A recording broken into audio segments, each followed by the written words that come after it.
Okay, so we're going to go ahead and get started on our second day of scientific notation. You can see that we're using Doodle notes today. Feel free to doodle as much as you like. You can always pause the video if you would like to. Just make sure that as you are going along that you are filling in the important information. You can see I kind of already got started a little bit on my Doodle notes as far as coloring scientific notation. Make sure though that knowing what you have planned for today, you need to be able to get through all of your guide notes, all of your Doodle note right here, as well as being able to complete the 3 different scientific notation mazes for homework tonight, as well as your buzz mat. So if you finish all that, just remember you can always go back and do some more. So when we're talking about scientific notation, if you recall, we looked at different types of numbers, okay? And these numbers you can see right there, it's talking about the fact that there's so many digits comparing these two numbers. You can see right there, there's just so many digits.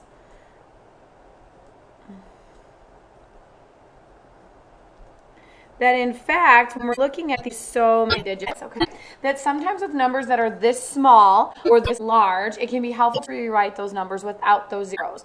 And if you remember, we talked about this as far as using those significant digits, those numbers that matter versus all those little zeros. So when we go ahead and we look at both of these two numbers, we can see that this one right here, this one is a huge number.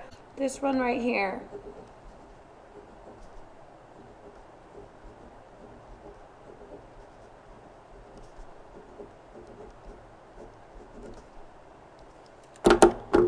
Some more color to that, shall we? All right, so here's my huge number right here that I've got this 2,540,000. So I'm also going to go ahead and look at my other number when I'm looking at comparing them. And I've got all these just extra zeros. When I go and I look at my other number over here, I can see that this one's actually a pretty tiny number.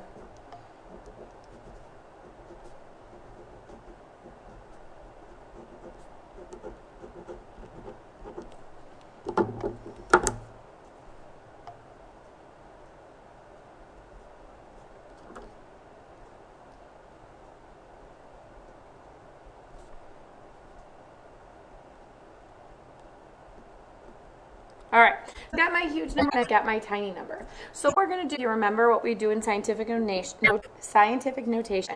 We're going to keep that first number. So keep that first non-zero digit, which in fact, yesterday we learned that when we keep that first non-zero digit, it has to be between 1 and 10. So those available numbers were 1, 2, 3, 4, 5, 6, 7, 8, 9. So we keep that first non-zero digit, and we're going to place a decimal point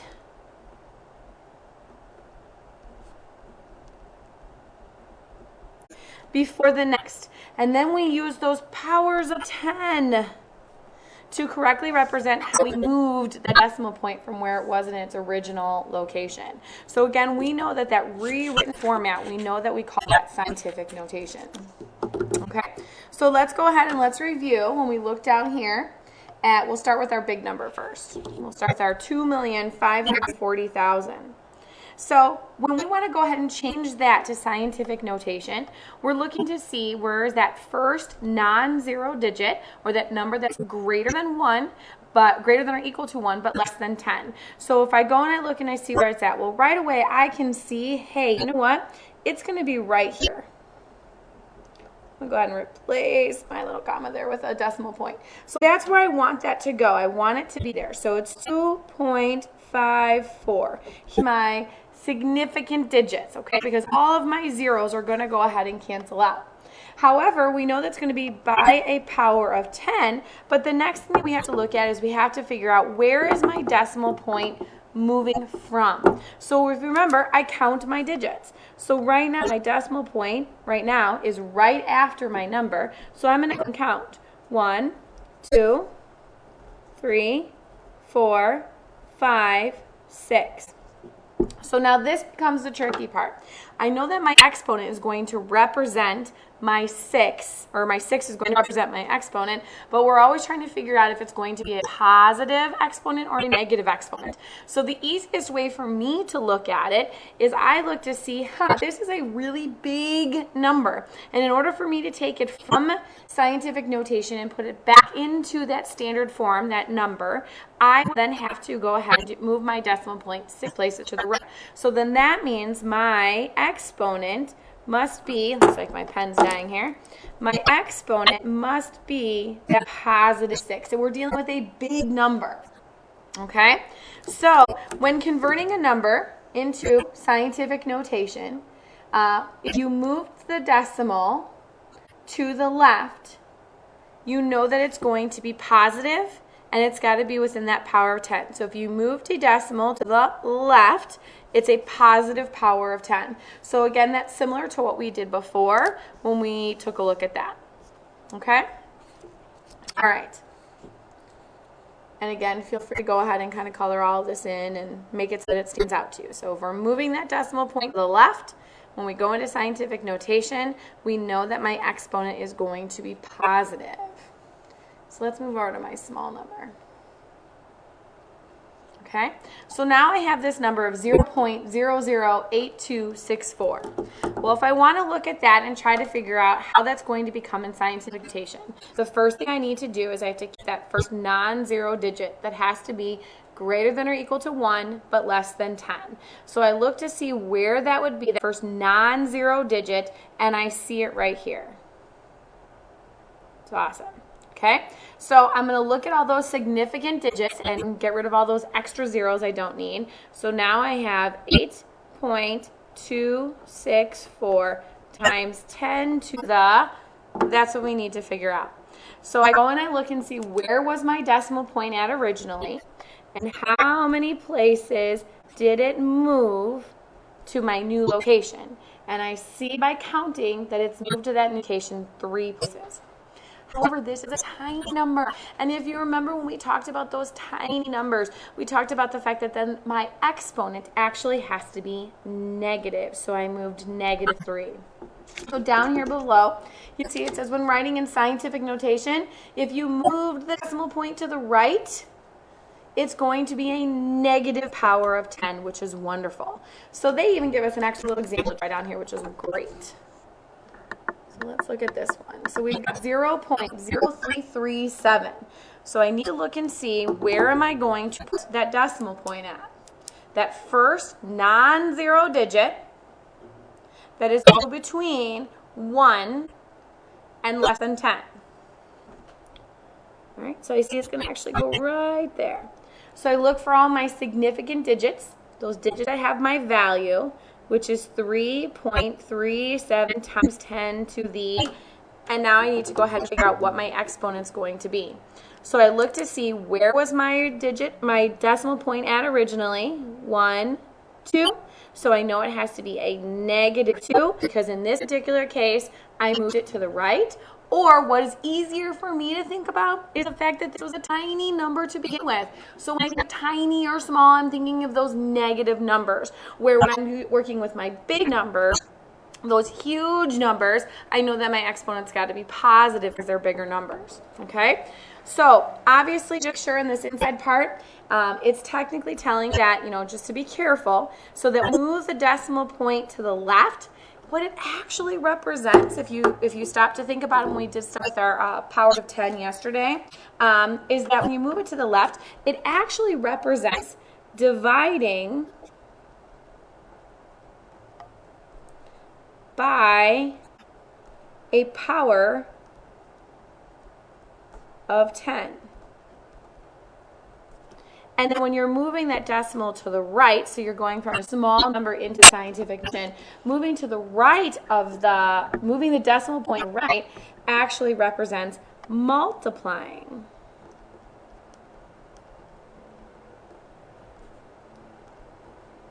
by a power of 10. Okay? So again, For me personally, the best way that I always remember is that if I've got that huge number, that big number, and I'm putting it into scientific notation, it's got to have positive exponent. If I have a tiny, itty bitty tiny number, then I know that it's got to have that negative exponent. So just a couple different ways to try to remember these rules so that you can apply them when you have problems that have lots of combinations. So I did realize that we kind of jumped right into it because we know how much I love my doodle notes. But please make sure that either down here in the bottom left-hand corner, you write your name and the class period and your number.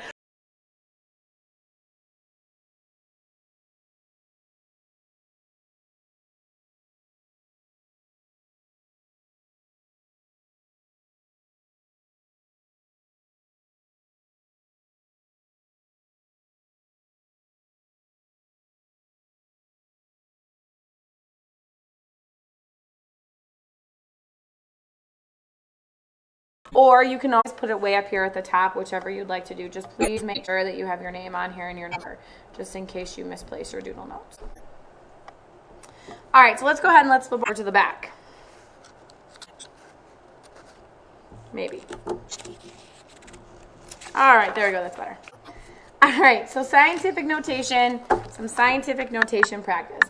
And again, feel free if you need to take a little bit of a break right here and you want to do some doodling, you're more than welcome to do that. You can always pause the video and then just go ahead and continue as you go on. That's entirely up to you. Or you can make sure that you go ahead and take care of all of your notes. And then when you finish all of your notes, you can then just come back and doodle after you get your mazes done and get your homework done. Again, that's entirely up to you what works out best for you in making sure that you'll be successful. All right, so we talk about powers of 10. If you remember what we did before, we started with some of these, 8 times 100. Well, we learned that skill, and we would just use our mental math facts. We would do 8 times 1, which gets me 8.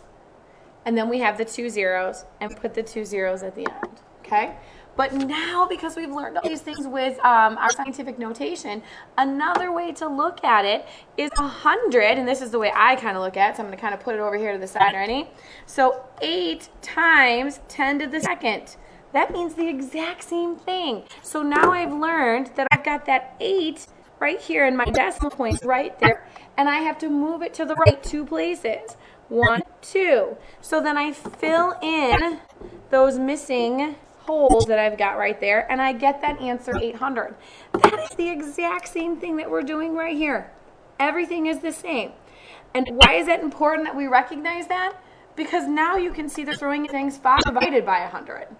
Well, how on earth am I going to do that? Okay, so if we think about it, and I'm going to turn my paper this way, okay, 5 divided by 100 is similar to saying 5 times, or 5 divided by 10 to the second power. We already learned that, so it's like 5 times 10 to the second power. And if we want to go ahead, and then we know that if we're going to be dividing by something, we would put 5 over, with like a fraction bar, 10 to the second. Again, not really helping us because I'm not letting you use calculators. So that doesn't help you. So I want to apply these skills that I've kind of already know and learned from previous years. So the first thing I'm going to look at, similar to what we did before, is I'm going to look at 5 divided by 1. Well, that's easy. That's 5. No problem. So right now I see that my decimal point is right after my 5. Well, if I know I have that 10 to the second, that's what I'm dividing by. If I multiply, I'm actually making something bigger. So I'm multiplying, making something bigger, which is why I'm moving my decimal point to the right. But in this case, I'm actually moving my decimal point, choose a different color. I'm going to be moving my decimal point 2 places to the left because I'm dividing. I'm making something smaller. And if you remember, I instructed you to make sure that when you move decimal point, you put that 0, that placeholder 0, right in front of that decimal point so we know that there's no whole numbers and we don't forget our decimal point because it's happened. So then I have to look and see what am I going to use to fill into my little holes. I realize I'm going to put a 0 in there because I need to be able to show that that's actually in the 100th place. So I now have 5 divided by 100. I was not able to figure that out. That's 0.05. Now you also could have, without using those skills of scientific notation that we just learned, we also know that 5 divided by 100, so many ways to look at numbers, 5 divided by 100 also looks like, so I'm going to kind of draw a little arrow up here too, and make sure I draw my arrow over here so I know where I got that work from. 5 divided by 100 also looks like this. Well, in all the work that I did learning about fractions in 6th grade year, I know that that's 5/100ths when I go to say that. So that also gets me to that answer of just knowing where the hundredths place is, gets me to that same answer. Okay? All right, so now let's move on to the next one. So now 0.6 times 1,000. So again, I'm multiplying by 1,000, so I'm making something bigger than it already is. So I'm going to look to see, what is 1,000 as far as turning it into an exponent? Because we just learned that unit, so it's awesome. So I know that 0.6 times 1,000 is the same as saying 0.6 times 10 to the third. Because 10 times 10 is 100 times another 10 is 1,000, or we've got my 3 zeros in here. So now I know how to do this one. I have to move it 3 places to the right. This is awesome. So just use this little space right, so I have to write it 1, 2, 3. So now my decimal point's going to move right there. And I know that I've got to fill in some zeros. So I fill in some zeros. So now I get the final answer of 600. This is awesome. We can do this with any number now. So I have 0.9, but this time I'm dividing by 1,000. So it's a little bit different, and then I'm now dividing by 1,000. So again, if I go and think about what that would actually look like, I have, I'll write it over here maybe, I have 0.6 divided by 10 to the third. Okay? Well, I'm dividing by something. So if I'm dividing by something, I'm actually going to be making it smaller. So I'm making it smaller, so I've go to the left to make it smaller, and I've got to do it by 3 places. 1, 2, 3. Put my decimal point and my 0 for my whole number. I know that I have to fill in zeros in my 2 little empty holes right there. And I know that now my final answer becomes 0.0009 because my decimal point was here, and I moved it over 3 places because it was that 10 to the third. All right, so dividing by 100 is the same as multiplying by 10 to the what power? We just talked about that. That's awesome. We already figured that out. We even did 1,000. So multiplying by 100 is the same as multiplying by 10 to the second. We already knew that. We figured that out. That was easy. 1,000 was 10 to the third. We can continue to go down that route. Okay. So now we're going to continue to kind of work on some practice and be able to look at it. So first thing I want to do is I'm going to turn my paper sideways. And I'm going to look at this little section right here that says working backwards. All right, so when converting from scientific notation into standard form, remember that the decimal is moving in the opposite direction. So if the power is negative, you will move it to the left. And if the power, like this needs to be like cut in, kind of stands out for me then. All right, so if my power is negative, I know that I'm going to be creating a smaller number, which means I have to be moving my decimal point to the left. However, if my power is positive,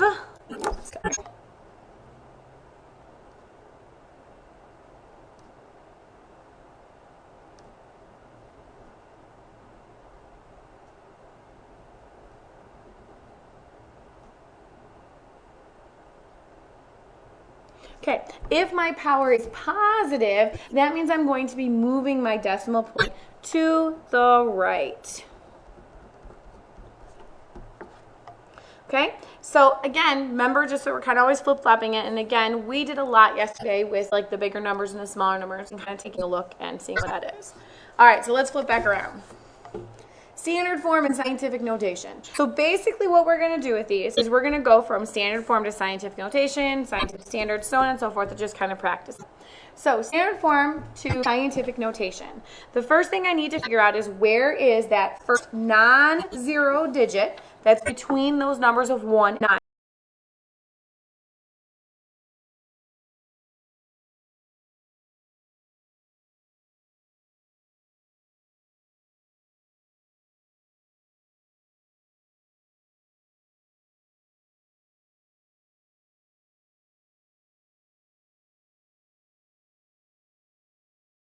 To figure out where my decimal point is going to go. All right, so I see it at 5.6. I'm going to put a decimal point right there. 79. And I don't need that last zero because that's just an unnecessary zero. I only need those significant digits. Remember, you can't just suddenly cut out digits. You can't just say, hey, I don't really like the 9 today or the 7, and I just want to write 5.6. You must have those significant digits that are listed within your standard form so that you include them. The only time we include zeros if they're sandwiched between two significant numbers. Two significant digits, I'm sorry. It will always be times 10 to the something. That is not going to change. That will always stay consistent. You can see down here on this one. It's always going to be times 10 to some sort of exponent. That's never going to change. It's always going to be times 10. Okay? So now I have 5.679 times 10 to something, and I need to be able to figure out what exactly is my exponent. So I look to see, wow, I moved it right here. It's right here right now.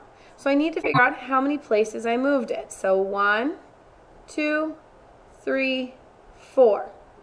So I moved it 4 places. I can see right there that there's 4 little jumps or 4 places. Okay? But now always that tricky thing if it's going to be a positive exponent or a negative exponent. And I see that I'm starting with a big number, not a small number, a big number. And if I were to take it out of scientific notation and put it back in standard, I needed to go back to being that big number. So I know that because I have this huge number, it has to be a positive exponent of 4.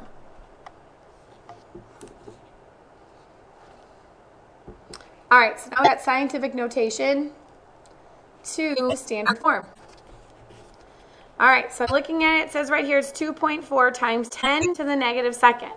Well, that tells me that I need to be moving my decimal point 2 places to the left because it's negative. So I'm going to be moving it 2 places to the left. So I'm going to go ahead and just use this right here because that just to me seems easier. So I'm going to go 1, 2. And that's going to go right there. Then I have to think about, what's got to fill in those little place value? I know it's got to be a 0, those little placeholders. So then when I go to write the standard form answer, I need to make sure I only have 1 decimal point. So then my final answer becomes 0.024. Now for some of you, you may not need to do the little jumps, like do the little squiggly lines underneath, and that's totally fine. If you can look at it and you can kind of see where it's going to go, I'm okay with that. But remember, you have to be able to do that without using that calculator. All right, 7,000. We're going to go from standard form to my scientific notation. So I stop to look and see, where is my decimal point right now? It's right here. Where do I want my decimal point to go? I need it to move right here. So I'm going to move 1, 2, 3 places. I have to figure out what are those significant digits that I have. And I see that my only significant digit that I have is 7 times, remember this is staying the same, times 10 something. I'm just not sure what that something is just yet. So I like to see that something was at 3 places. I'm starting with that big number, that huge number. So I know it has to be a positive exponent, and that gives me that answer of 3. That exponent of 3. So 7 times 10 to the third. All right, scientific notation to standard form. So I look to see, I'm like, oh, I've got 1.65 times 10. Oh no, I don't have an exponent. But we already know, if there's not an exponent written there, it's invisible right now. What does that exponent represent? Yeah, a 1. So technically there's a positive 1 right there. So if I have a positive 1 and I'm going from scientific notation to standard form, that positive 1 is telling me I have to move my decimal point 1 place to the right. So 1 place to the right. So that answer then becomes 16.5. And don't panic that you have a decimal point. That is very possible. You may end up having that. This is, again, just making sure we practice between scientific notation and standard form. All right, one more standard form to scientific notation. All right, so I see right now that I have a small number. I've got a very tiny number, and I have to be able to get that number into scientific notation. So the thing I have to do is I have to locate what number that's going to be between that first digit, that first non-zero digit, that's going to be between 1 and 10. So I know that, well, if I move my decimal point right there, I've got that number 9. So now I see that I've actually moved it 1 place. Moved it 1 place value. So I have to go and write my significant digits. So I write 9, my decimal point. This number right here is between 1 and 10. Greater than or equal to 1, less than 10. So then I have 3806. Do not leave out that 0. That 0 is the sandwich between 2 significant digits. That has to be there. You cannot cancel it out. So again, my times 10 gets to stay the same, and I need to now figure out what will my exponent be. Well, I moved it 1 place. I know that it's a tiny number, so I'm going from a tiny number into my scientific notation. So because I'm going for a tiny number, I know that it has to be a -1. Moved it 1 place. It's going to be -1. All right, last but not least, scientific notation to standard form. I see that I'm going to be doing 1.469 times 10 to the 8th. Well, my exponent here tells me I need to be moving 8 places to the right. So I get the number that I have right now, and what's easiest for me, if you want to go and do the jumps, we talked that Mrs. Overmeyer has to do, Ms. Tobin has to do the jumps. They'd like to be able to see that.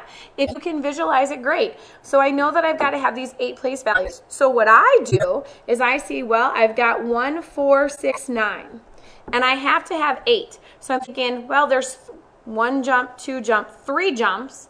I have 5 more jumps I have to go, which means I need 5 more place values, which means I need 5 more zeros. So 1, 2, 3, 4, 5. And if I want to double check just to make sure I didn't screw up, my decimal point there, right? So I've got to say, I said it had to move 10 places to the right. So let's just double check. 1, 2, 3, 4, 5, 6, 7, 8.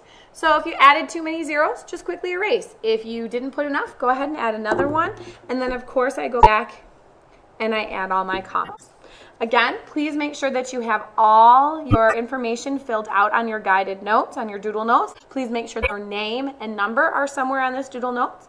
Once you have completed filling out all of the information, please bring it to the sub, show it to the sub, and then the sub will go ahead and give you your maze, your scientific notation maze packet for you to begin working on for homework. Hope you guys had a great day, and I'll see you on Friday.